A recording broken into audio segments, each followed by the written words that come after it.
So here we go. 19 Keys he's been receiving backlash from foundational Black Americans, and now he's backtracking. He's doing the same thing Shabuzi. Remember Shabuzi tried to come out against us, and we had to get at Shabuzi, trying to say we was a hate group, saying all kinds of disparaging things about us, and we had to check him.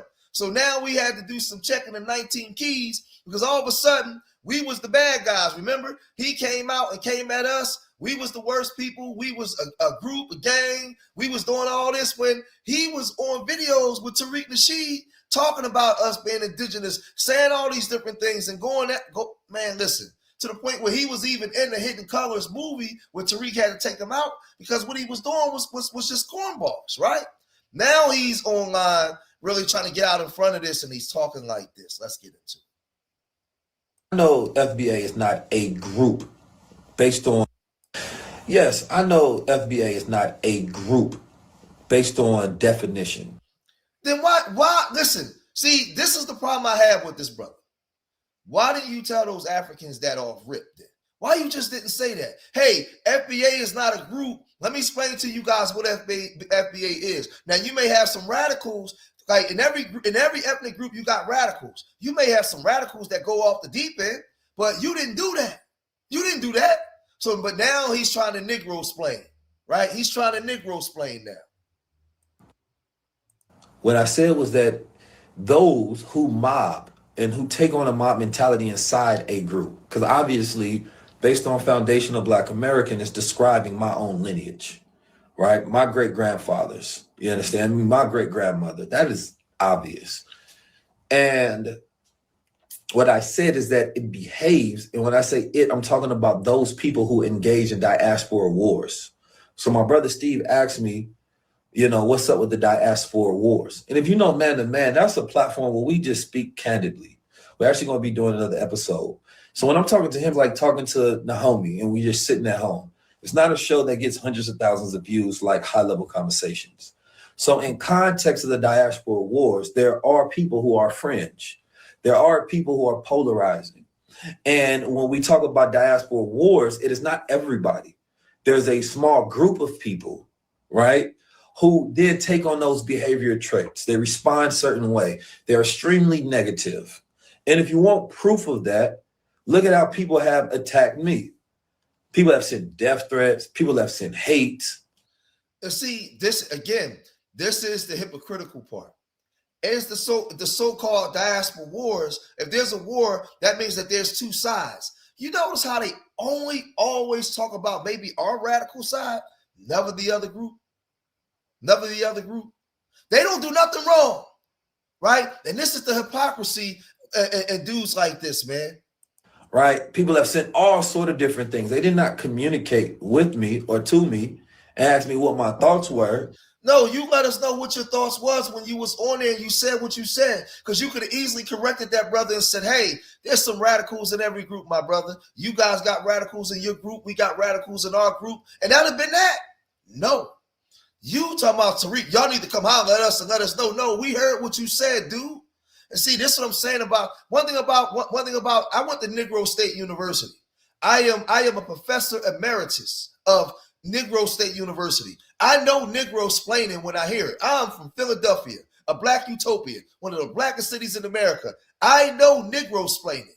And this dude right here is Captain Negro-splaining. Listen to this crap, man. Directly, those who have platforms who I would have engaged with, no, it was like attack. And so I will always consider that to be a small group of people, but you cannot say a whole entire lineage because some people don't even know this exists, right? But when you're describing a lineage, that is different than when you're describing behaviors of people who fit patterns, right? So I don't know if that still makes sense to you. If it does, let me know, right? And I'm not always privy to the way people are consuming the information or how they're operating in different silos. So I'm not sure how the narrative is going to be spun later on. So I can't say everything perfect, nor will I try to. But I appreciate you asking the question. You understand me? But when people behave in a certain way, then I'm really looking at behavior patterns, right? And that behavior pattern is what I use to define the outcome of what something is or what something's not. right? But nobody can say something is, nobody can define the rules for lineage, right? That's the whole point. But if somebody tries to define those rules, then you can only do that operating inside a group, right? So as a Black American, you can't. So it's an ethnic group. You define your lineage by understanding who we are here as a people. We can trace our lineage here. Like, but this is what I'm saying. Like, how come this applies to everybody else but us? This is what I'm saying. Listen to these Negroes, man. Bro, like, this is crazy, man. What I can and cannot say, because we criticize Black America, right? And then we have a lot of constructive things for it. So if I can make astute observations and be critical of my own people, because that is my people, there's no rules for that, right? So same thing when it comes to being a foundational Black American. I can be critical of people that come from that same lineage. No, you listen, I'm critical of my own people all the time, but I'm not on a platform where these people denigrate foundational Black Americans, because a lot of them don't even know what it is, and you don't do no correction. See, this is Negro-splaining again. I want everybody to understand Negro-splaining, right? This is the definition of Negro-splaining. Let them proceed. For me, it's the same thing.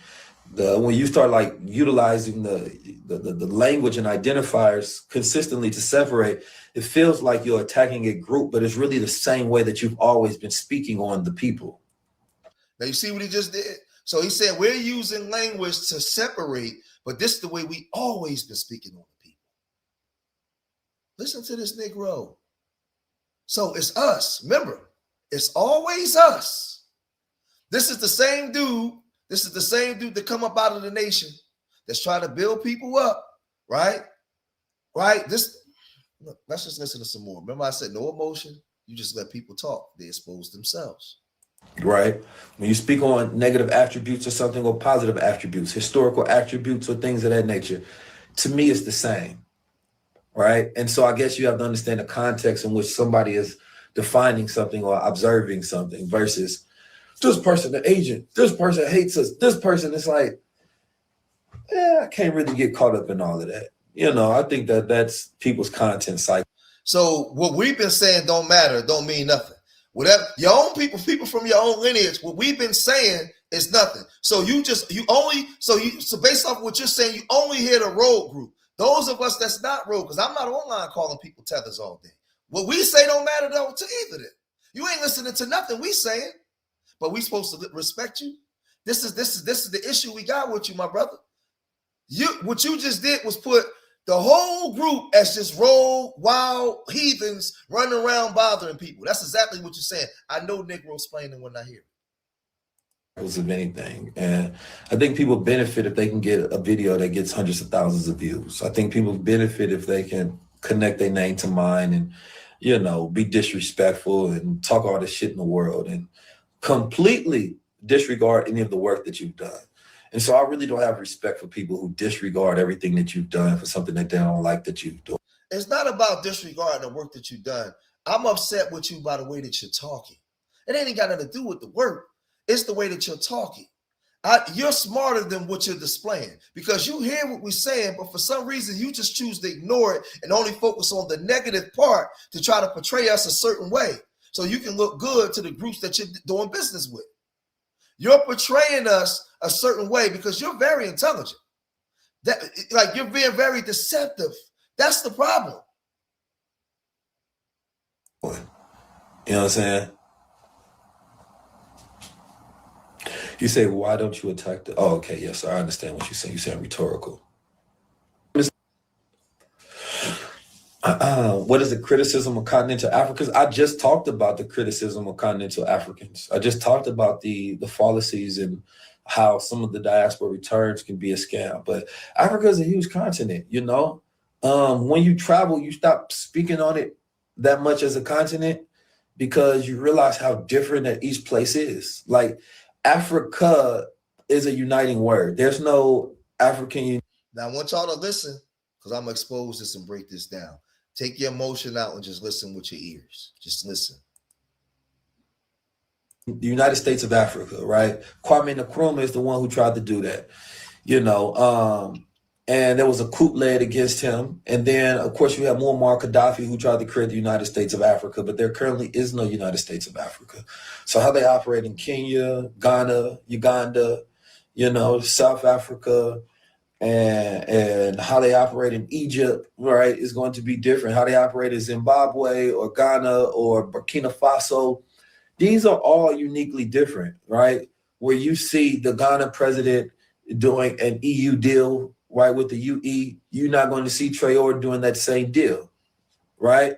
So this is where you find that all these differences arise. And again, my mind was like many people before I started traveling, and I don't just travel to the continent. You know, I've been to Japan, I've been to Mexico, I've been to.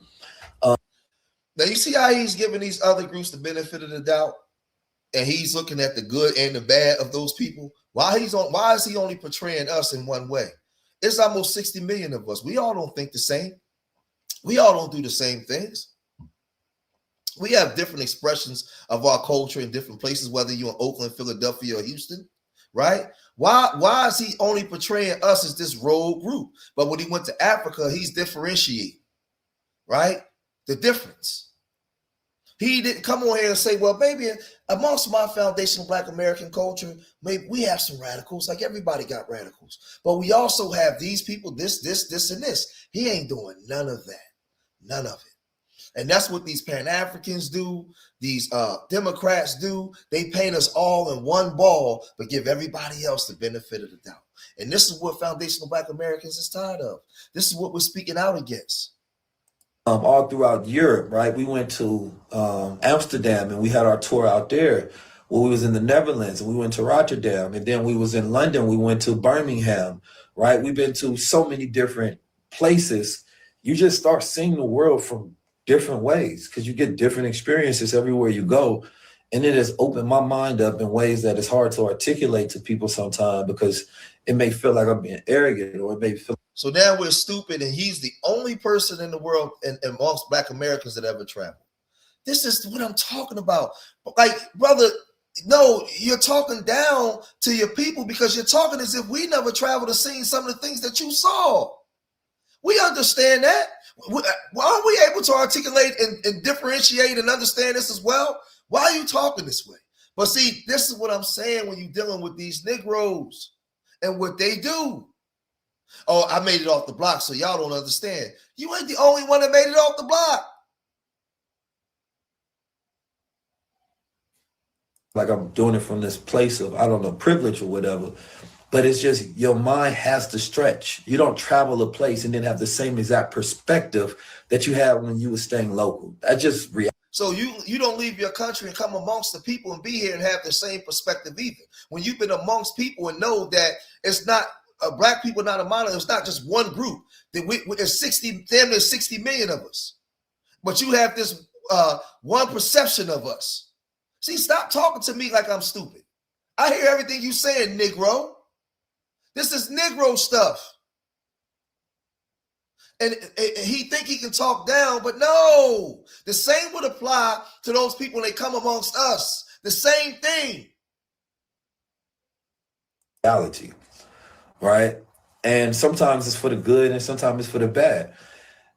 And so, like, going to Nigeria changes my perception of Nigeria versus hearing narratives about Nigeria. Some of the narratives are true, some of them are false, some I can see where they come from. You know, it really depends on your source of information, right? And then I understand my own perspective comes with a level of privilege sometimes.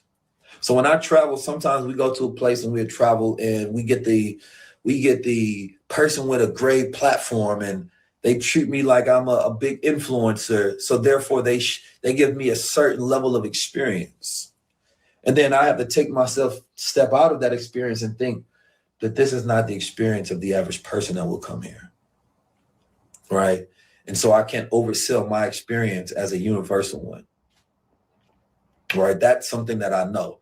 And not only just from traveling, from being a Black man in America, listen, man, I was gifted a certain level of handsomeness on this planet. So when I talk about women, you know, you might walk up to a woman and they might not have the same reaction as if I walk up to it. So I can't speak on the gender wars in a certain way because certain men might not get the same experience. You know what I'm saying? You know. What the hell does that got to do with the price of tea in China? What are you talking about? See what I'm saying? Like, they might see me as somebody with influence and wealth, if you will, and with a great network and position. So now he's grandstanding on his own people now. Now he's doing, again, he's on his Negro activities again. So now he's left the continent. He's shifted back to America where now he's grandstanding on his own people. I know Negro talk when I hear it. Let's go. I keep trying to tell you, my brother, I'm from one of the blackest cities in America. I know Negro talk. I listen. I have a degree in Negroology. I know black people, and I know this kind of talk. And 6 feet and all of this good stuff. You know what I'm saying? It got it going on. You know what I'm saying? With consciousness. So I can't say that's gonna be the same experience everybody getting. That's bias. In reality. And I think about things like that all the time as well. Like my experience is not everybody. So this is why I sometimes shut up about things. Because I'm like, Keys, you can say what your experience is, but it's privileged. And not privileged like, I was just born with it, but I went and got it and now I got it. You feel me? My older brother gave me the game and made it plain when I was young. You feel me? So I don't walk around like somebody else. Unless you was given what I got, that you can't do what I do. So I do understand that we all speak from different. So I try to find what that commonality is. And I try to find, like, how can I observe this and speak through the lens of the average man, right? And the average woman, because that's really, when you're talking to the masses, who you're talking to, right? Everybody not the same. Everybody experience is not the same. The first time I went to Africa, my brother Memphis Depay, right, who was a very wealthy footballer, right? And he invited me out there for his birthday. Not first time I went to Africa, first time I went to Ghana. First time I went to Africa, I was invited out there to go speak at a school, right? I was paid to go out there, actually, right? I was paid to go speak in front of the pyramids, right? I had great experiences, so that's different. But it was my brother Memphis Depay. And I knew that experience that we've had, that was a very wealthy experience. And so there was a time when we left the group and we went to the hood. You feel me? We went to some of the environments, you feel me, that was not so wealthy. We did some little documentaries there. We shot some film there, and I was able to experience a completely different side of Ghana. It wasn't so safe to be in. That when we're traveling the road and we're traveling with military and we can just move people out the road, that if I'm telling people, hey, it's not this distance from that distance is not that far, but then when they get out there and they in traffic for 3 hours, then I would not be giving them the same experience. Right? So this is where you have to be able to take a step back and understand your audience. Now, if I'm speaking to somebody I know who could have the same experience as me, then I would tell them my experience because I know that they can afford that one. He's Negro explaining again. I keep, listen to me. I'm professor. I'm the professor. All he had to do was come out here and talk to foundational Black Americans and just say, listen. I know I should have spoke up a little bit. I understand that the Black community is not a monolith. It's multiple different. We have multiple different personalities in the way that we think and we doing different things, right? Every group, every ethnic group, whether you Indian, Pakistani, African, have their radicals. They have different parts of the culture. And maybe I should have said more when I was on the platform, my brothers. I apologize to those that I offended. If I offended you, I apologize because that was never my intention. If he actually really loved his people, that wasn't my intention. I said what I said, but the way you may have taken it, I didn't mean it that way, right? Let me explain. And he could have went into that. No, he chose to grandstand and talk down as if we don't know nothing, as if we don't have knowledge, as if we never traveled, as if he sees the world the way he sees it because of his experiences, and we've never experienced nothing like that. But this is what a lot of Negroes do. They make it out, and then I'm not like those people over there. We're the troublemakers, right? But if I'm speaking to the general masses, then I must be like, look, this is the reality there. This is what my reality was, right? And you have to then separate that. And that's why We also are doing retreats, right? So that I can take you through my experience, because nobody wants to go and just have the, I can lend my resources and my. So let me say this. Let me say this, right? I've had an experience. I've had experiences. I've been at different places around the world. I've been in the streets. I've been married for 25 years. I've done this. I've done that. I'll never come on here and just talk down to people that maybe not experiencing things I've experienced. My whole thing is to present things to them, to our people. I'm for our people first and then everybody else. I'm not going to go into some place and just let somebody that don't understand my culture talk down to our people and sit there and don't say nothing or don't correct them. And then when I get backlash, act like I don't understand and send back, say all kinds of wild stuff towards my people. Bro, you was Negro explaining the whole time. All you had to do was get on there and say, you know what, man, I feel like the threats was unwarranted because I didn't mean it this way. Let me explain what I'm trying to say. You guys know my work. Y'all know I love my people. You ain't do none of that. You ain't do none of that. You took no accountability or responsibility for nothing. Nothing. You put us all into one category and allowed that to stay there. You didn't put correction to nothing. And even in this video, you didn't correct it. And that's what I got a problem with, my brother. Not your past works. It's what you're doing now. And you showing me your character and who you are. I'm older than you. I've been on this planet longer than you, experienced more than you. I don't think I'm better than nobody. Not even the other groups. But this is the things that a lot of our people do when they get a little something, man. They forget. They forget. You could have easily came out here and just said, man, my bad, y'all, man. I ain't mean to offend y'all, man. That wasn't my intention. But no, you ain't gonna do that. But I'm doing a live stream on this. Y'all gotta let me know what y'all think. I'm very disappointed because I feel like you could have handled this in a totally different way, because foundational Black American culture is not just the way you presented it. You know that. And you could have easily just went and explained that, but you didn't, because you was in your ego, because your feelings was hurt, because people got at you for what you said. But y'all, that's why I tell you guys, stay out of your emotions. Remember, I love y'all. If you made it this far in the video, hit that like button, leave a comment in the comment section. Let me know what you guys think. And remember, I love y'all. Till the next time. Peace.